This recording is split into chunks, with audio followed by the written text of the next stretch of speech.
బీసీలకు 42% ఇచ్చిన కాంగ్రెస్ ప్రభుత్వం వర్ధిల్లాలి. బీసీలకు 42% కాంగ్రెస్ ప్రభుత్వం బీసీలకు 42% ప్రభుత్వం ఇచ్చిన వర్ధిల్లాలి. వీరెవరు కూడా బలహీన వర్గాలను అవమానపరిచే విధంగా ఏదైతే ప్రభుత్వం నిర్వహించినటువంటిది కుటుంబ సర్వేలో వీరు పాల్గొనకపోవడం దురదృష్టకరం అని చెప్పి ఈ సందర్భంగా మనం చేస్తున్నాం. వారు పాల్గొనకపోగా ఏదైతే ప్రభుత్వం యొక్క చిత్తశుద్ధితోటి బలహీన వర్గాలకు మరి అవకాశం కల్పించాలని జనాభా ప్రతిగా వాళ్ళకి రిజర్వేషన్ కల్పించాలి 42% అని గౌరవ ముఖ్యమంత్రి గారు మరి శాసనసభలో మేము చట్టం పెడితే దానికి అనేకమంటే వంకలు వెతికి బలహీన వర్గాలకు పూట్లు పెడిచే విధంగా తండ్రి కొడుకు అల్లుడు అందరి గురించి మరి కుట్ర చేసినటువంటి విషయాన్ని ఈ సందర్భంగా మనం చేస్తున్నాం. కానీ గౌరవ ముఖ్యమంత్రి గారి చిత్తశుద్ధి, కాంగ్రెస్ పార్టీ యొక్క చిత్తశుద్ధి రాహుల్ గాంధీ గారి మాటను నిలబెట్టాలని ఇవాళ క్యాబినెట్ మొత్తం కూడా ఇవాళ కాంగ్రెస్ పార్టీ ప్రజలకు మాటిస్తే తెలంగాణకు మాటిచ్చినాం. ఆనాడు కష్టం జరిగిన నష్టం జరిగిన సోనియా గాంధీ గారి మాట ప్రకారం ఇవాళ తెలంగాణ రాష్ట్రాన్ని ఏర్పాటు చేసింది కాంగ్రెస్ పార్టీ. అదే విధంగా బలహీన వర్గాలకు మేము ప్రభుత్వంలోకి వస్తే 42% మరి రిజర్వేషన్ కల్పిస్తాం, స్థానిక సంస్థలను మాటించడం, అనేక అడ్డంకులు కల్పించడానికి ప్రతిపక్ష పార్టీలు ప్రయత్నం చేసినప్పటికీ గౌరవ ముఖ్యమంత్రి గారు పట్టుదలతోటి శాసనసభలో చట్టం చేశాం. నిన్ననే కేబినెట్ లో ఆమోదం తెలిపి మరి వాళ్ళ గవర్నర్ ఆమోదం కొరకు కూడా పంపుతున్నాం. రేపు జరగబోయేటువంటి స్థానిక సంస్థల ఎన్నికల్లో మా బలహీన వర్గాల సోదరులందరూ కూడా 42% రిజర్వేషన్లు అమలు చేయబోతుంది కాంగ్రెస్ పార్టీ ప్రభుత్వం అని చెప్పి ఈ సందర్భంగా మనం చెప్తున్నాం.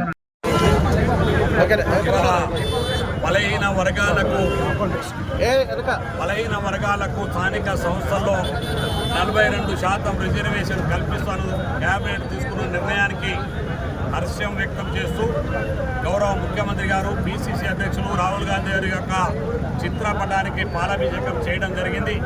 తెలంగాణ రాష్ట్ర చరిత్రలో ఒక సువర్ణ అవకాశాన్ని, ఒక సువర్ణ అధ్యయనంగా ఇవాళ బలహీన వర్గాలందరూ కూడా భావిస్తూ ఉన్నారు.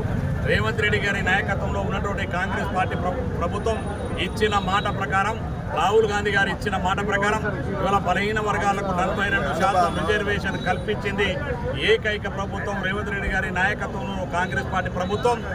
ఆ విధంగానే నిన్న జరిగినటువంటి క్యాబినెట్లో ఈ తీర్మానాన్ని ఆమోదించినందుకు క్యాబినెట్ ముఖ్యమంత్రి గారికి, క్యాబినెట్ సహచరులందరికీ మరి ప్రత్యేకమైన కృతజ్ఞతలు తెలియజేస్తున్నాం.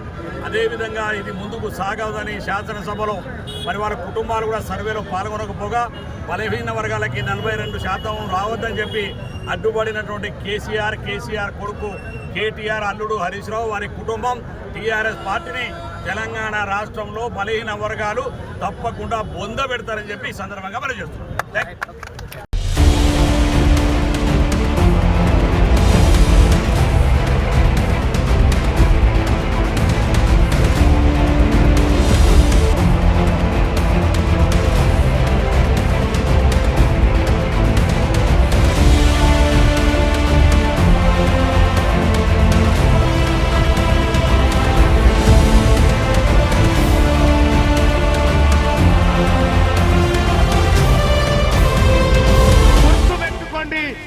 బీసీ సమాజానికి, తెలంగాణ రాష్ట్ర బీసీ ప్రజలకు మీ బిడ్డ తీన్మార్ మల్లన్న ఖడ్గం పట్టుకొనున్నాడు.